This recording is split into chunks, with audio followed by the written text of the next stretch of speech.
G'day guys and welcome back to Illuvinews. I know we had last week off, but as soon as I woke up in the morning after saying I'm not doing it, Kieran had blown up my Twitter. It was going crazy. Grant was on stream all weekend just upgrading the overworld, and then as always we'll go through the rest of the Twitter feed, we'll go through the other YouTube leaks that are absolutely bonkers, and then through the Discord as always. Stay around to check it out.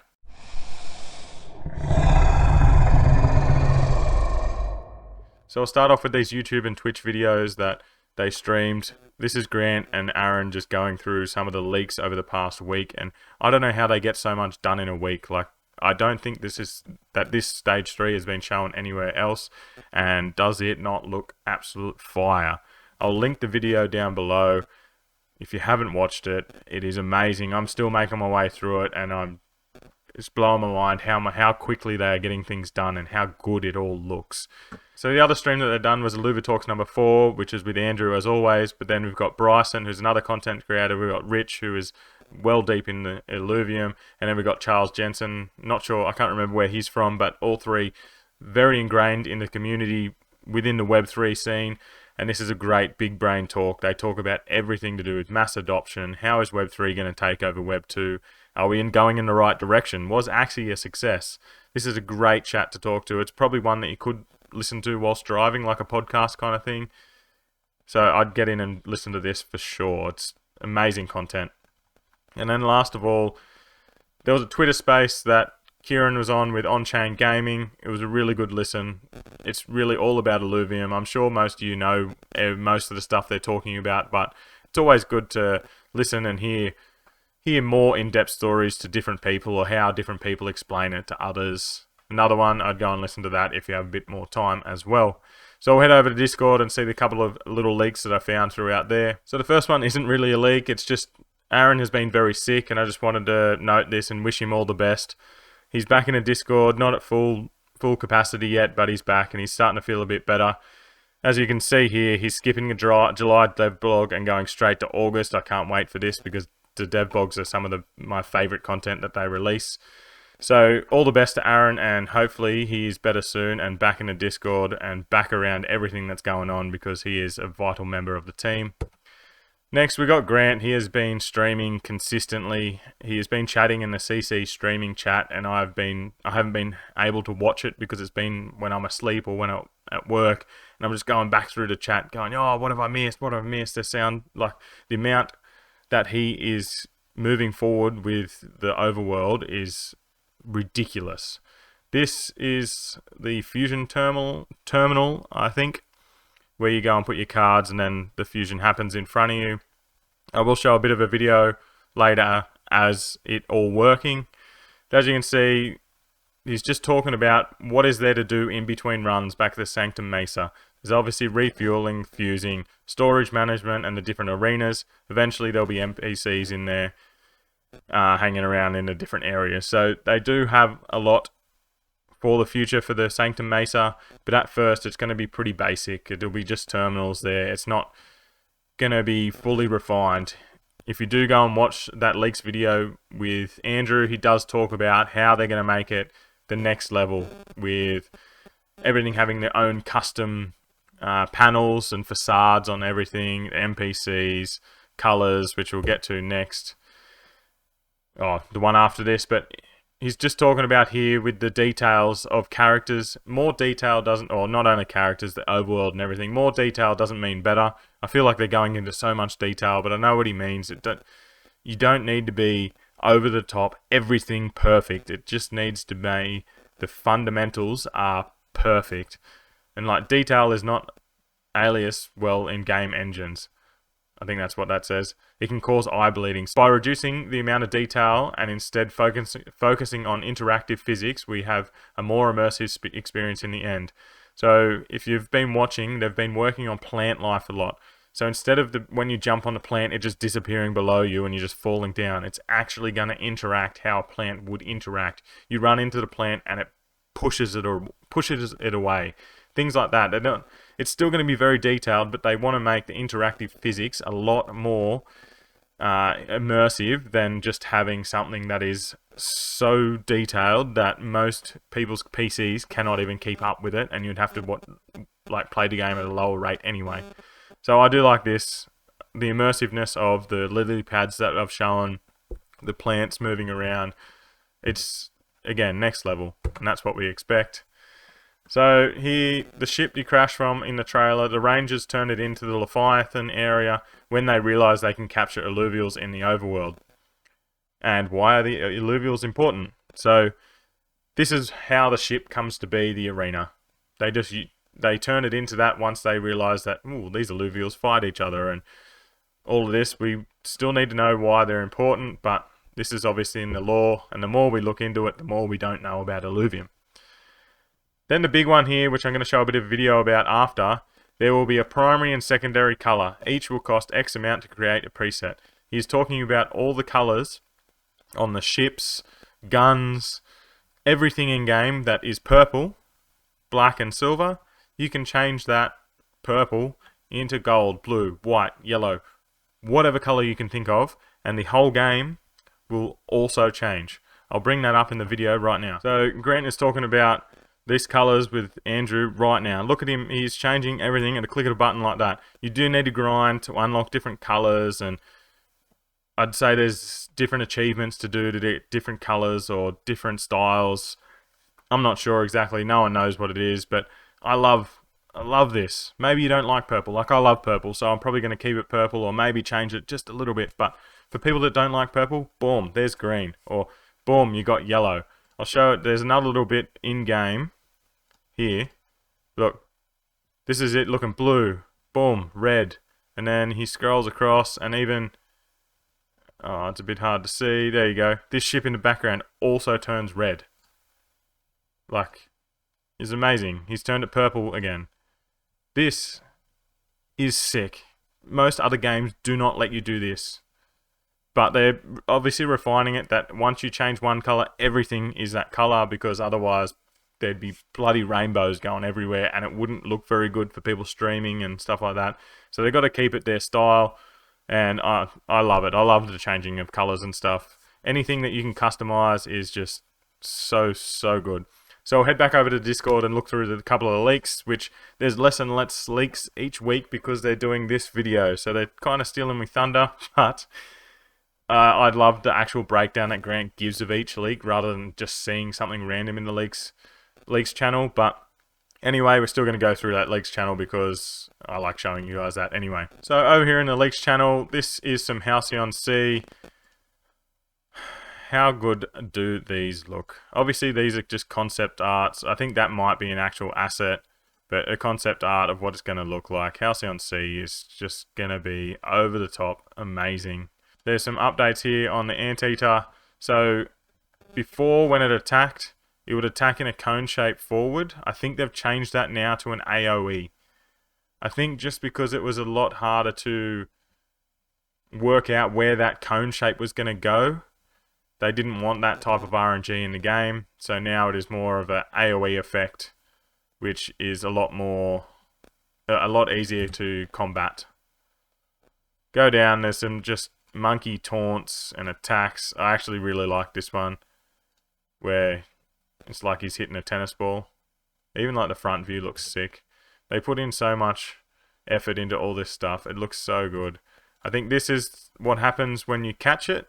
So Tataby, you catch it, boom. And it kind of is showing a bit of emotion of background on what the characters are like. Like he's a little bit cheeky. I'm not sure what this guy's name is, but I think they're just changing the colors just a little bit. I can't really notice much of a difference. Oh, the tips and that, it seems like they don't want it to be so over the top. So these are all talked about in that video. I believe they're all textures, so they'll make a ball that has a full texture that's obviously different all around the ball, and then they can put that straight onto a rock, and that rock will have a texture, and all the rocks will have the same texture, but it won't be the same because it will be all different for where that ball was placed. I think that's the same for this. I'm not sure what that's supposed to be, but great way of doing it. You can design anything and then boom, put a texture on it.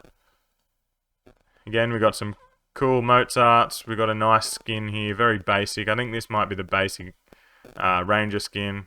Obviously, got the booty popping again. Halcyon Sea.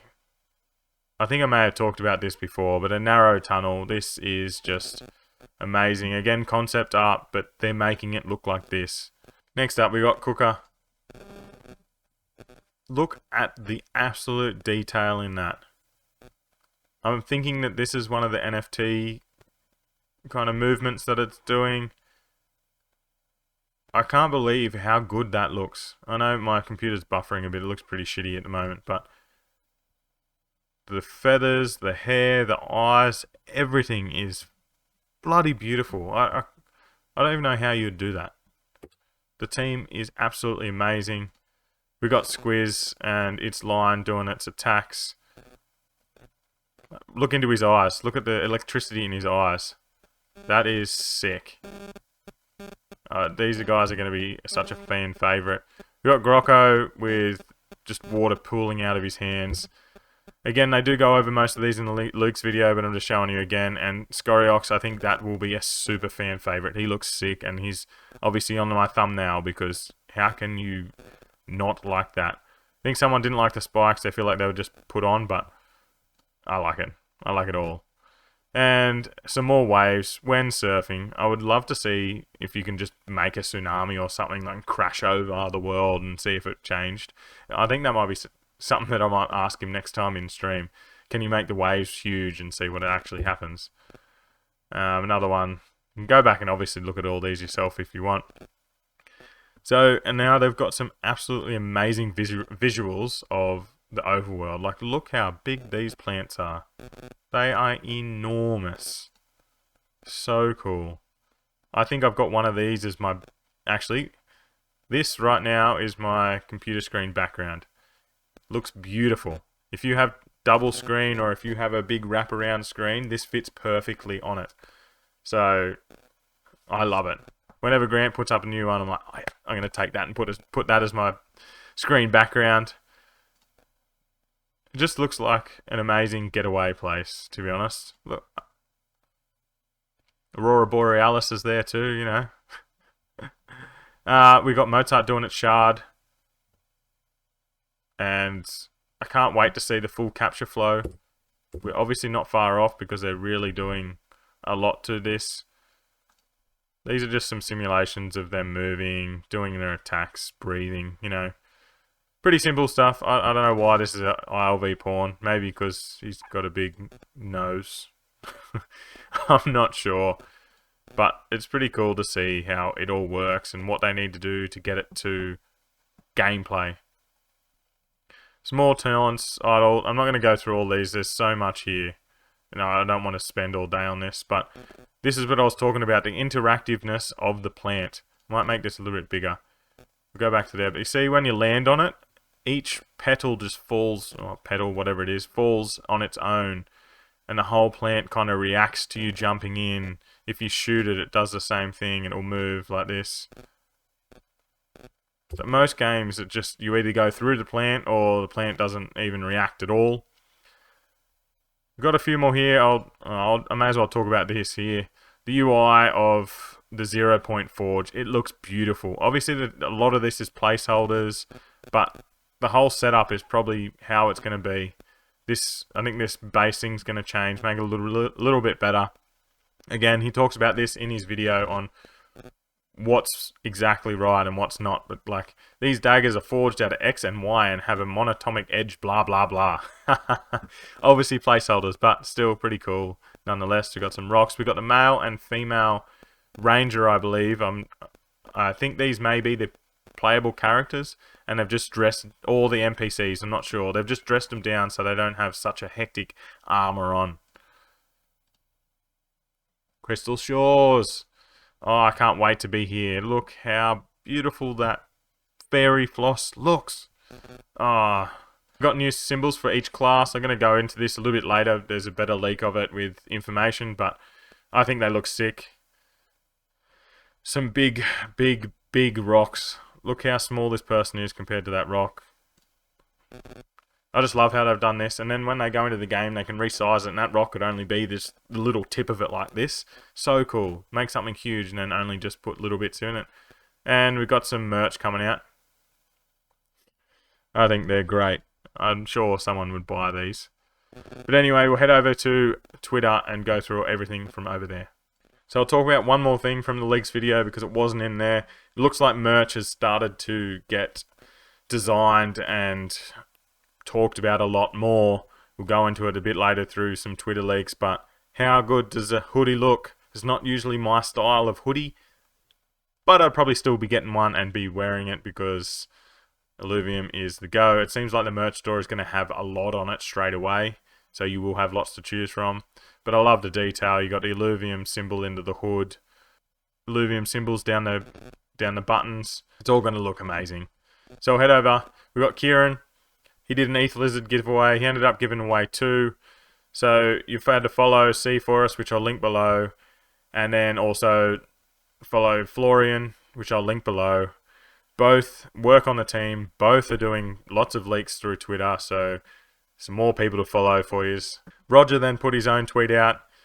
If you share and follow Florian before Kieran Warwick's ETH Lizard giveaway ends and Florian ends up above 1,000 followers, he was going to draw some on a custom lizard.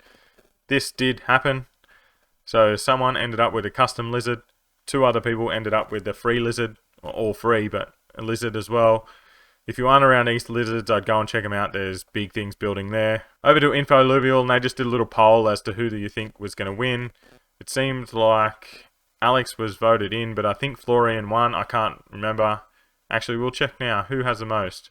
So Florian has 1,069, and C for us has 1,128. So Alex has more, but if you aren't following either of them or anyone else that I talk about today, all the links will be down below. I feel like if you're on Twitter, you need to be following these guys and put notifications on because there is so much awesome crap being put out across Twitter. Another giveaway that is going on right now, another person to follow, Nick from Illuvium. He's got 653 followers. I should have just done that from before. But he's giving away this Gangster Squiz emote. He said he'd never give this away, but here it is. I think there's only 80 it says there. I think they look sick. Very rare as there's only 80. But biggest news of the week, I reckon. But our main man TSG is now the influencer manager. So big ups to him. He has been working his butt off for the last month or even longer than that. But really, really putting the work in without getting paid. Now he's been brought onto the team, and if you haven't already, go and say congratulations to him because it is a massive, massive deal to be put on. And I'm sure any one of you guys would love to work for Illuvium as well. So he's living the dream, essentially. Go over to Florian and we'll talk about these classes.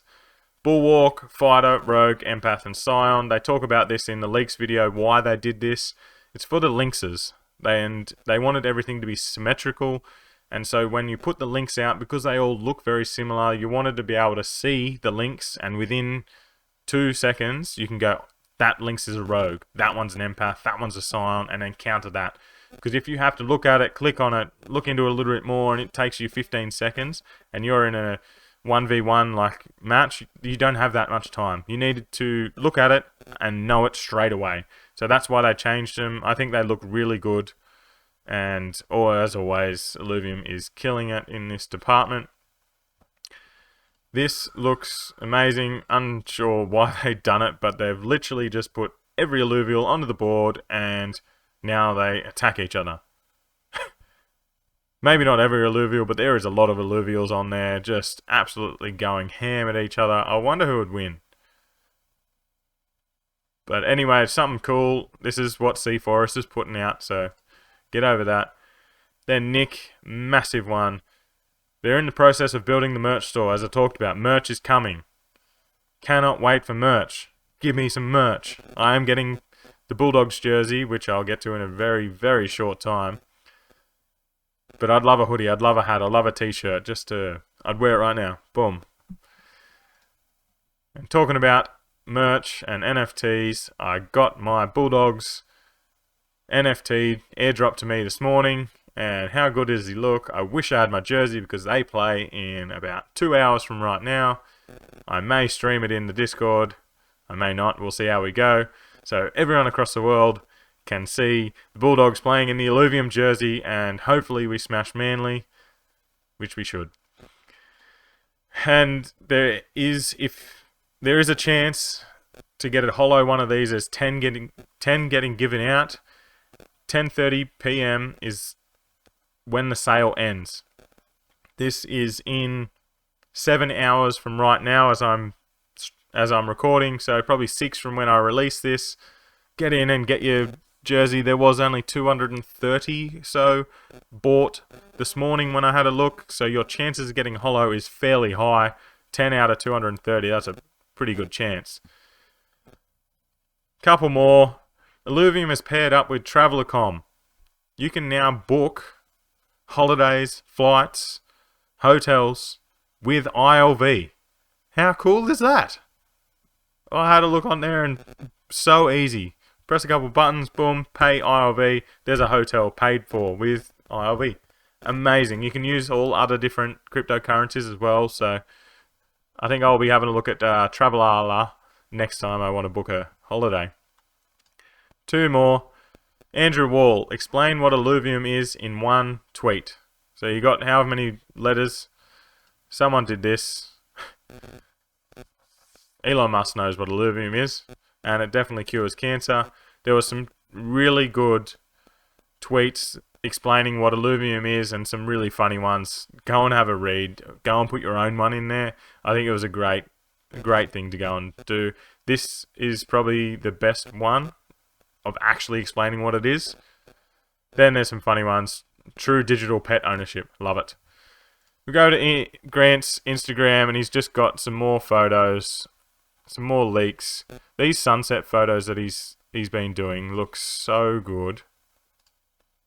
And then you're there starting to fuse. But anyway, I think that's about it for this week. Thank you for sticking around for so long. I think this is a little bit longer than usual. There has been a lot of leaks and a lot of Twitter posts. Please go and follow everyone in those Twitter posts that I've posted. Give me a sub as well. Go find my Twitter as well. And I will catch you in the next video soon. See ya.